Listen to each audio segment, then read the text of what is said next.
নমস্কার বন্ধুরা, পিউ রান্নাঘরে আপনাদের সবাইকে স্বাগত। আজকে আমি বানাবো ধোকার ডালনা। ধোকা ডালনাটা সম্পূর্ণ নিরামিষ রেসিপি। আপনারা পুজো আচরার দিনে বানিয়ে খেতে পারবেন। ধোকার ডালনা বানানোর জন্যে আমি প্রথমে একটা বাটির মধ্যে অনেকটা জল নিয়ে নিয়েছি। আমি কিন্তু ধোকা বানানোর জন্যে পাউডার ইউজ করছি। পাউডারটা দেওয়ার পর আমি এবার ভালো করে গুলিয়ে নেব।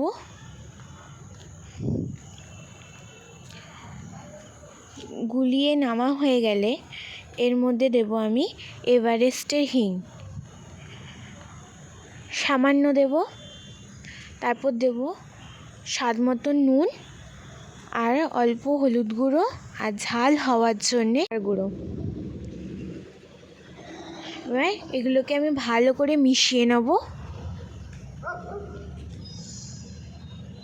মিশিয়ে নেওয়া হয়ে গেলে আমি একটা কড়াইতে সাদা তেল দেব, অল্প দেব। তেলটা গরম হয়ে গেলে ওর মধ্যে আমি ওই ব্যাটারটা ছেড়ে দেবো। ব্যাটারটা আমি দিয়ে দিলাম। দেওয়া হয়ে গেলে এবার আমি নেড়ে ছেড়ে নেব। এটাকে আমি একটা পুরো ডো বানিয়ে নেব। আমার একটা ডো বানানো হয়ে গেছে। আমি এরকম একটা থালা নিয়েছি। ওই থালার মধ্যে হাতের মধ্যে একটু তেল নিয়ে চারিপাশটা আমি লাগিয়ে দিচ্ছি, যাতে আমার ওই ধোকাগুলো তুলতে সুবিধা হয়।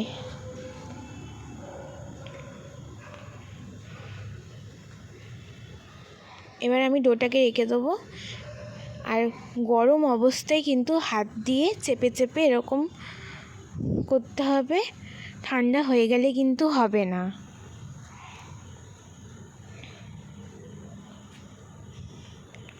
আমার হয়ে গেছে। এবার আমি পাখার তলায় ঠান্ডা হওয়ার জন্য দিয়ে দেবো।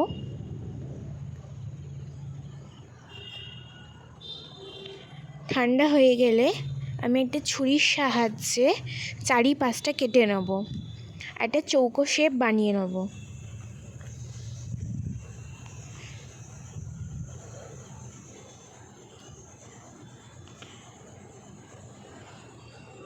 চৌকো শেপ বানানো হয়ে গেলে চার সাইডে ওইগুলোকে আমি তুলে তুলে এক সাইডে রাখবো। রাখার পর আমি এবার ওইটাকে বরফি শেপ দিয়ে কেটে নেব। দেখো কেটে নিয়েছি। আর বেশি মোটাও করিনি, বেশি পাতলাও করিনি। আমি তেলটা দিয়েছিলাম এই কারণেই, যাতে দেখো কত সুন্দরভাবে উঠে আসছে।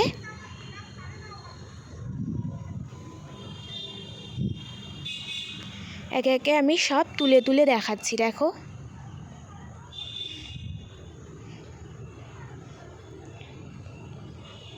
এবার আমি কড়াইতে সাদা তেল দিয়ে দেবো।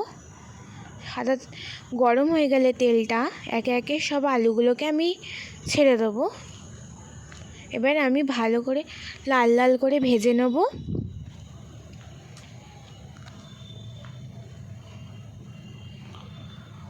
উল্টে পাল্টে এবার ভেজে নিচ্ছি আমি।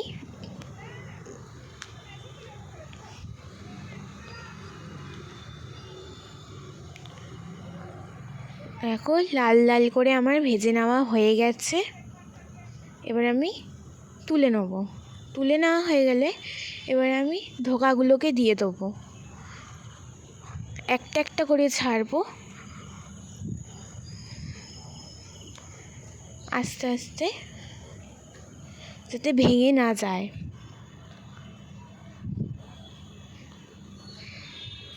দেখো লাল লাল করে আমি ভেজে নিয়েছি। তুলে নেব। তুলে নেওয়া হয়ে গেলে আবার আমি দিয়ে দেবো। আর যেগুলো আমি সাইড দিয়ে কেটে কেটে বাদ দিয়ে দিয়েছিলাম ওগুলো আমি কিন্তু ফেলিনি, ওগুলো আমি গোল গোল করে এরকম শেপ বানিয়ে নিয়েছি। দেখো আবারও আমার লাল লাল করে ভেজে নেওয়া হয়ে গেছে। আর তুলে নেওয়ার পর ওই কড়াইতে আমি দিয়ে দেবো সর্ষের তেল। সর্ষের তেল দেওয়া হয়ে গেলে এবার আমি দেবো ফোড়ন, তেজপাতা আর শুকনো লঙ্কা। ভালো করে নেড়ে চেড়ে নিচ্ছি। না হয়ে গেলে এর মধ্যে আমি দেব জিরে আর ধনে বাটা। ভালো করে নেড়ে চেড়ে নেব। ছেড়ে নেওয়ার পর এর মধ্যে আমি দেব আর কাঁচা লঙ্কা বাটা। ভালো করে মিশিয়ে নিচ্ছি। মিশিয়ে নেওয়া হয়ে গেলে এর মধ্যে দেব আমি টমেটো বাটা। দেওয়া হয়ে গেলে এগুলোকে সব আমি কষিয়ে নেব। কষিয়ে নেওয়া হয়ে গেলে ওর মধ্যে আমি একে একে সব গুঁড়ো মশলা দিয়ে দেবো। 2 টেবিল চামচ নুন, তারপর দেবো অল্প হলুদ, আর রং আসার জন্যে দেবো কাশ্মীরি লঙ্কার গুঁড়ো, তারপর দেবো গোলমরিচ গুঁড়ো। আর যেহেতু এটা নিরামিষ তরকারি তার জন্যে এর মধ্যে আমি চিনিটা দেব। চিনিটা দিলে স্বাদটা খুব ভালো আসবে। এবার সামান্য আমি জল দিয়ে ভালো করে মিশিয়ে নিচ্ছি। মিশিয়ে না যতক্ষণ না তেল ছাড়বে ততক্ষণ আমি কষাবো। দেখো তেল ছেড়ে দিয়েছে। এবার আমি দেব পোস্ত বাটা। পোস্ত বাটার সাথে এটাকে এবার ভালো করে কষিয়ে নেব। দেখো তেল ছাড়তে শুরু করে দিয়েছে। এবার আমি আলু দিয়ে কষাবো। ভালো করে মিশিয়ে নিচ্ছি।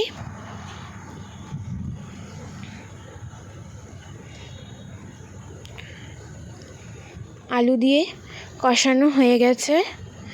এবার আমি জল দিয়ে দেবো। আমি অল্প পরিমাণে জল দিয়েছি, বেশি ঝোল করব না। ভালো করে নেড়ে চেড়ে নিয়ে আমি এবার ঢাকা দিয়ে দেবো।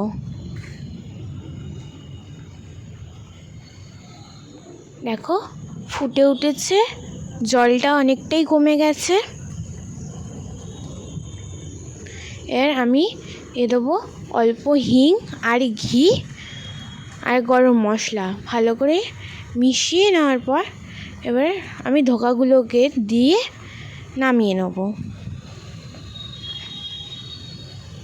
এগুলো দেওয়ার পর একটুখানি ঝোলের মধ্যে ডুবিয়ে দেবো। তারপর আমি গ্যাসের ফ্লেমটা বন্ধ করে দেবো। আশা করি আপনাদের সকলেরই ভালো লাগবে এই রেসিপিটা, আপনারা বানিয়ে খাবেন। যদি ভালো লাগে like, comment and share, subscribe করতে ভুলবেন না।